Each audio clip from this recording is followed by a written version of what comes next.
Hello, I'm Esther Githu-Yuat. It's Monday, August 22nd. This is Africa 54.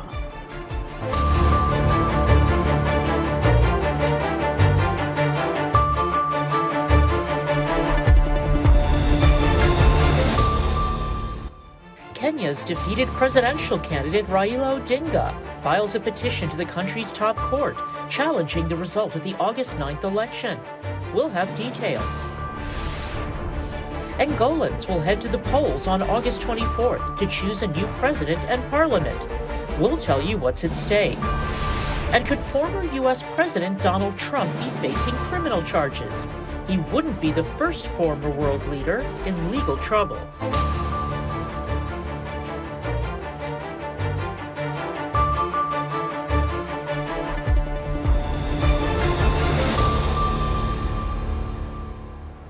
We begin in East Africa, where Kenya's veteran opposition leader Raila Odinga filed a challenge to the results of this month's presidential election in the Supreme Court on Monday, according to his legal team. This is the latest twist in a political clash that has gripped East Africa's powerhouse. Clara Frank has more. The challenge sharpens a political clash that has gripped East Africa's powerhouse. Last week, the Election Commission declared Deputy President William Ruto had won the election by a slim margin, with Odinga close behind. Political analyst Wanjiro Gikonyo explains that Ruto's win came about due to a variety of factors. Paradoxically, William Ruto has been able to extricate himself from the excesses and the crimes, really, of the administration. Or the misdeeds of the administration. So that's another thing. Ethnicity continues to be a big factor, this idea of voting as a bloc. So I think Kenya's democracy is maturing. It's a multiple issue. The election means different things to different groups. And I think the decisions are based on the sense of well-being or lack of well-being that people have experienced over the last 10 years.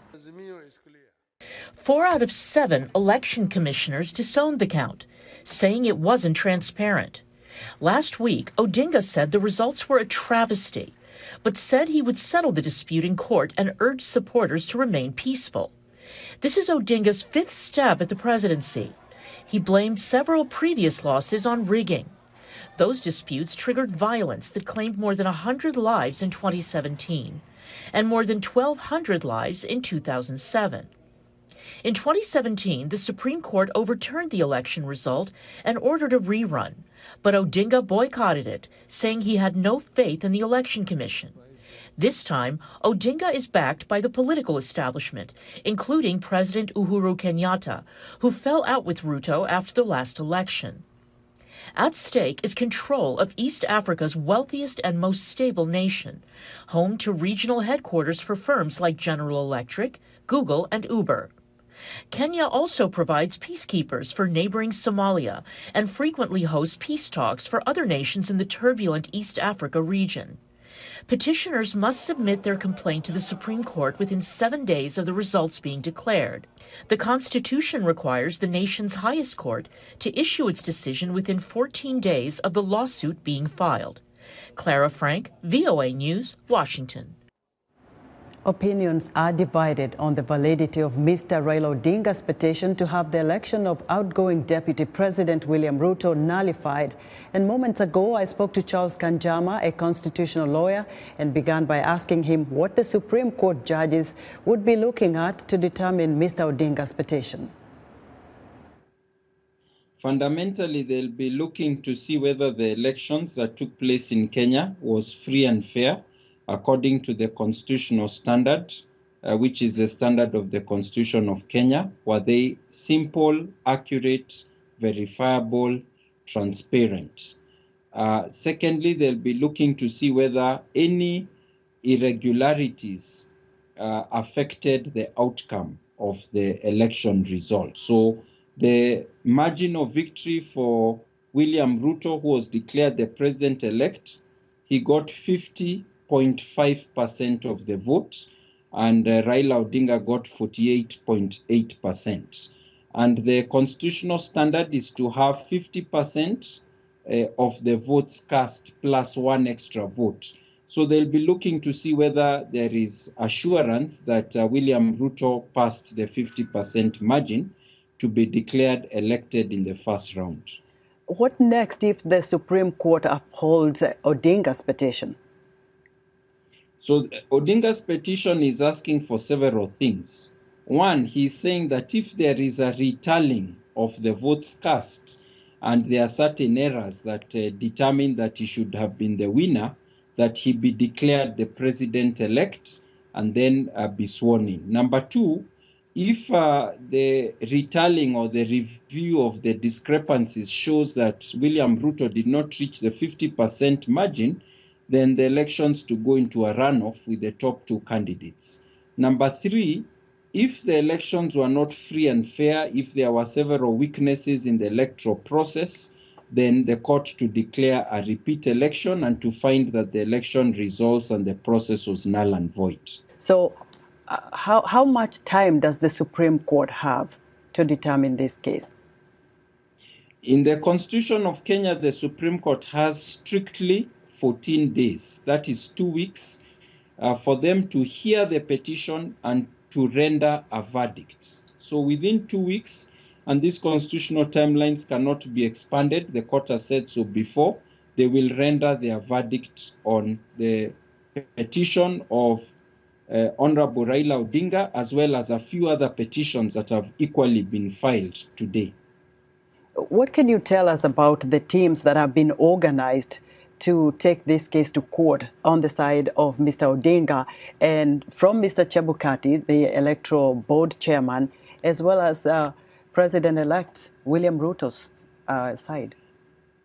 So all the parties that are in the main case, the principal case of Raila Odinga, have assembled a galaxy of lawyers, senior lawyers, lawyers with a lot of experience in dealing with this kind of election petitions.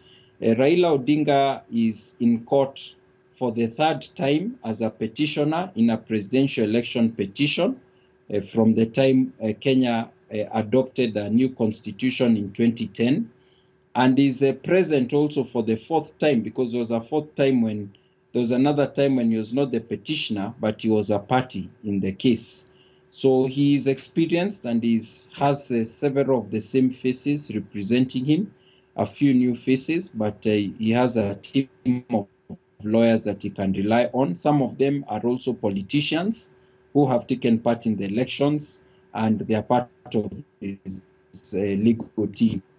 Chebukati, the chair of IEBC, also has a very experienced team that is led by the former Attorney General of Kenya, Professor Githu Muigai, who is leading again a very experienced team with senior lawyers that is representing him. And President-elect William Ruto also comes up with a strong team. One of the senior lawyers in his team represented him and Uhuru Kenyatta in previous presidential election petitions. That is Senior Counsel Fred Ngatia. So all of them have a galaxy or array of legal talent to call upon as they address the Supreme Court. Mr. Kanjama, what impact, even does this petition have on Kenyans? So Kenyans are now quite experienced in going through presidential election petitions. Since we enacted a new constitution in 2010 with this strict 2-week timeline, every presidential election has resulted in an election petition. It has become part of the ritual that anyone declared elect by the Election Commission is subjected to an election petition. There have been 3 major election petitions, one in 2013 and 2 in 2017.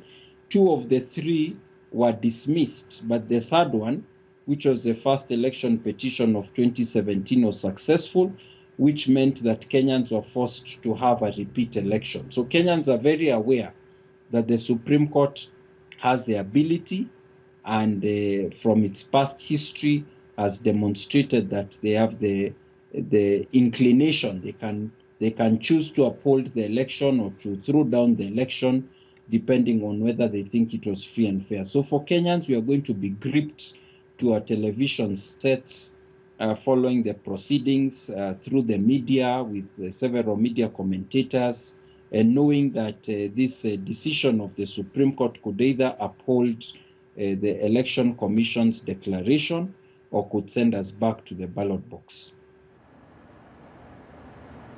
That was Charles Kanjama, a Kenyan constitutional lawyer, talking to me earlier via Skype from Nairobi. And on the streets of Nairobi, people had mixed reactions to Mr. Odinga's election petition. Let's take a look. Maybe now, we follow the law for now and expect the Chief Justice Martha Koome to make a just ruling, a ruling that will make us happy. But Kenyans, we are peaceful and love one another.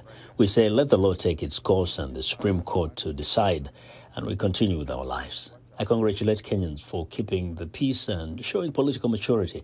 Those politicians will continue with their lives and use us to kill each other.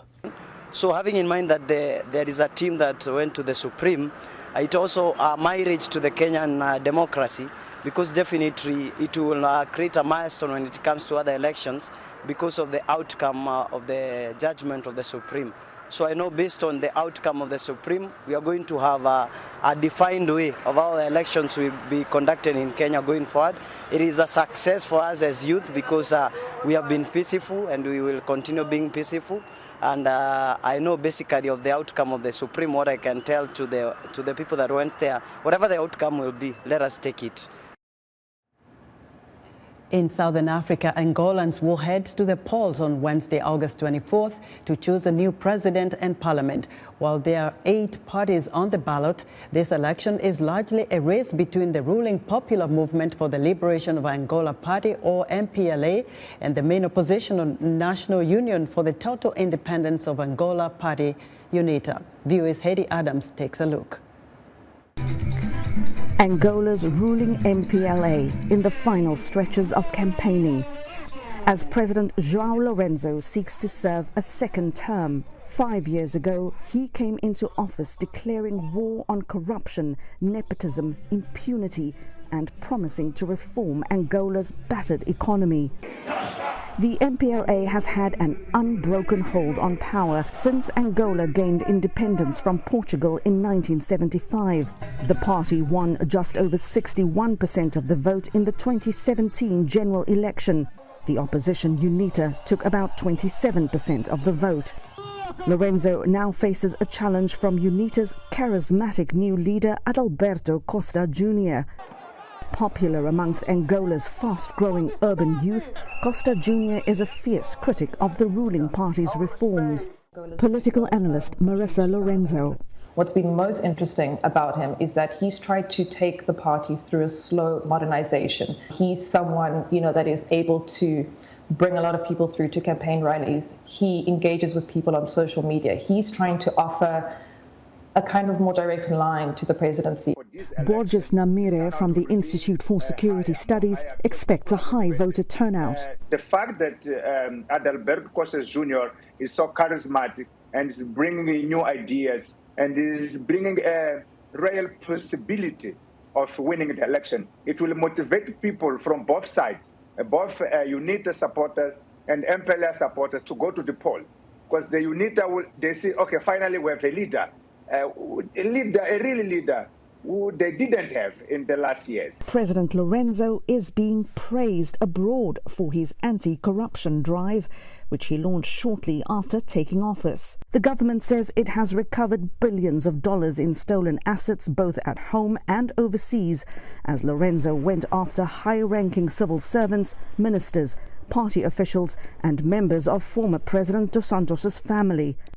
Critics, however, say the president's corruption crackdown has been selective and politically motivated, and that his efforts to reform and open up the economy have fallen short. His administration has been very committed to fiscal prudence, to reducing wasteful expenditure, and that has really paid off very well. So it's helped broad stability, but it hasn't actually trickled down. So it hasn't resulted in increased jobs or increased investment. And this is why we still have very high unemployment. If the stakes aren't high enough, a survey by the Pan-African Research Network Afrobarometer shows 1 in 5 Angolans trusts the country's National Electoral Commission. The most important is how Angolan will react to the election. So I'm really afraid that we might see a post-electoral violence in Angola, and I hope that it is not going to happen, because that is not good for Angola, that's not good for the continent. With an estimated 14 million people registered to vote, many are bracing for a tight race in what could be one of the most consequential elections in the Southern African nation's history. Heidi Adams, VOA News. 2 days before Angolans head to the polls, analysts predict a tight presidential race between MPLA candidate President João Lourenço, who is seeking another term, and UNITA's Adalberto Costa Jr., who has been gaining traction in areas traditionally known to support the ruling MPLA. VOA's Myra De La Salette has more from the capital, Luanda. Angola is holding its 5th general election with 7 parties and 1 coalition running. About 14 million people are eligible to vote here in the country and for the first time in the diaspora. 12 countries outside of Angola have communities that can vote. After 3 weeks of campaign marked by accusations and strong allegations of fraud, MPLA's leader João Lourenço gave his last speech on Saturday the 20th, promising to keep fighting corruption, investing on health, energy and employment for the youth. Mr. Lourenço is seeking the 2nd term. We can say that this is the election of the youth. At least 3 million voters are between the ages of 18 and 24. Adalberto Costa Jr., who's ending UNITA's campaign in the biggest polling place, Luanda, has managed to bring with him forces from other parties and members of civil society who are not UNITA militants, creating a patriotic united front that has parties such as the Democratic Bloc, created by dissidents from MPLA, young people and activists who are also running for the National Assembly. Today, the movement Mudei, which is a civil society movement that means I've changed, had planned to hold the first presidential debate. But according to them, the pressure from the government was so strong against it that it was cancelled. For the Voice of America, Myra De La Salette in Luanda. Authorities in Somalia say security forces have ended a siege by Al-Shabaab militants at a hotel in the capital, Mogadishu, in which more than 20 people were killed and dozens injured. Dozens of people who had been taken hostage in the standoff at the Hayat Hotel in Mogadishu were freed. Elite armed forces battled the militants for 30 hours from Friday evening after the attackers blasted and shot their way into the hotel, which is popular with lawmakers and other government officials. The attackers were shot dead during the military operation to end the siege, according to a police spokesperson. A 4th one was shot dead in the area on Sunday morning as he attempted to melt into the civilian population. More than 75 people have been killed, over 12,000 homes destroyed, and over 20,000 damaged by Sudan's seasonal downpours and floods, according to a senior official.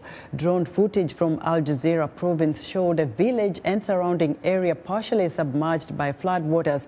A spokesman for the Sudan National Council for Civil Defense told the Associated Press that the death toll since the rainy season kicked off in May stood at 77 people.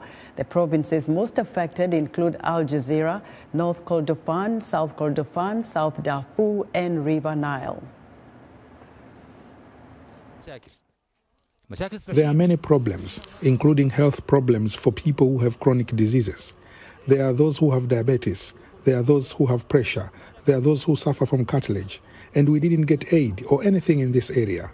The environment in general has problems. The water is supposed to be pumped, mosquitoes sprayed, and things like that. This is the work that the authorities are supposed to rush into in the coming days, because there are many people who have lost their homes, especially the southern part of the village. People get out from their destroyed homes with only the clothes which they are wearing. We need tents as soon as possible.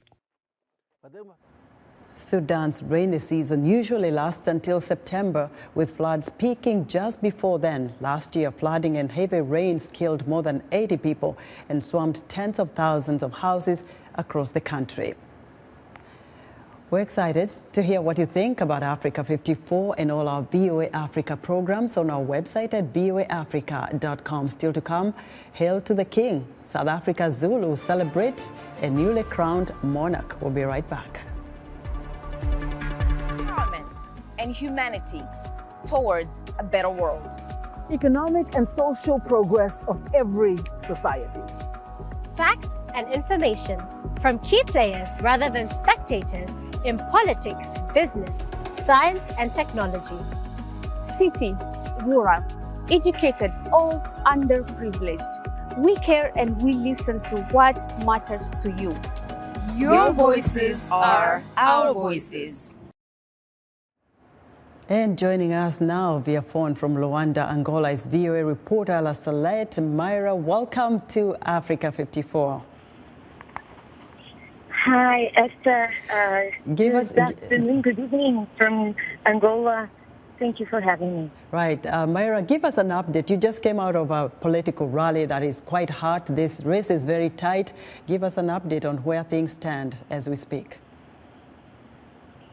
So exactly, the rally, the unity rally just ended right outside Luanda, and this is the biggest polling place in the country. So those parties, the leading parties, they closed their campaigns here in the capital. MPLA did it on Saturday, the 20th, and UNITA chose the 22nd, that is exactly the last day that the parties can campaign to talk to thousands and thousands of people. I was told by one of the members of the organization that it was about 12,000 people at this neighborhood Kazenga here in Luanda that came to hear Adalberto Costa Jr. and here to where he has to stay 48 hours away from the day of voting. Myra, you said earlier in your report that a group of activists who are also vying for political seats were turned away by the authorities to not hold a debate. Tell us, how confident are Angolans that the Electoral Commission will be able to hold a free and credible election? That was exactly what I asked to some people here at this rally, because one of the slogans was, with fraud or without fraud, we are going to win, and I'm quoting the slogan, and these are UNITA's militants. So I asked them if they were confident that they were going to win, really, and if not, if they didn't win, what was going to be next. And they are pretty confident that this is UNITA's win on the 24th. They are confident that they're going to be able to monitor unofficially, of course, the counting and the voting also. And they told me, for example, Eva Grinder, one of the members that I talked to, she said that even if UNITA doesn't win, which she doesn't believe that's going to happen, she says that this energy that was created this year for this election is going to continue, and they believe that UNITA will win the power. Right, Myra, thank you so much. VOA's Myra La Salette reporting live for us from Luanda, Angola. And now for some other stories out of the continent of Africa. you might have missed. In Nigeria, police say gunmen abducted 4 Catholic nuns in southeast Nigeria's Imo State. South African prosecutors said on Monday they would examine findings of a police probe into sexual assault allegations against Finance Minister Enoch Godongwana to decide whether to press charges. And Mali's military junta has appointed a Colonel Abdoulaye Maiga as interim replacement for the country's civilian prime minister, who has been admitted to hospital. Thousands of traditionally dressed Zulu warriors and maidens descended upon Kwakangelama Nkengane Royal Palace in Kwanongoma to celebrate the traditional coronation of newly crowned Zulu King Misuzulu Kazwethilini on Saturday. The king was briskly swept into a private ceremony before meeting the chanting Amabuto warriors. He was then acknowledged by the Zulu nation as its new ruler. The ceremony marked Misuzulu Kazwethilini's acceptance by the kingdom as its new monarch. A state ceremony is expected to take place later in the year. Albert Mazibuko, a member of South Africa choral group Ladysmith Black Mambazo, had this to say about the coronation. I could say that it makes us being secured and also protected, because the king, if you have a king, so you know that you're protected, especially in terms of our culture as African people. So we cherish our king. We know that if we have a strong kingdom, so everything is going to stay intact, because most of the thing that happens in people's life is to lose their identity, their culture. So as we have king now, who's taken over from the late King Ngombana, so we say we are very grateful, City Bayede.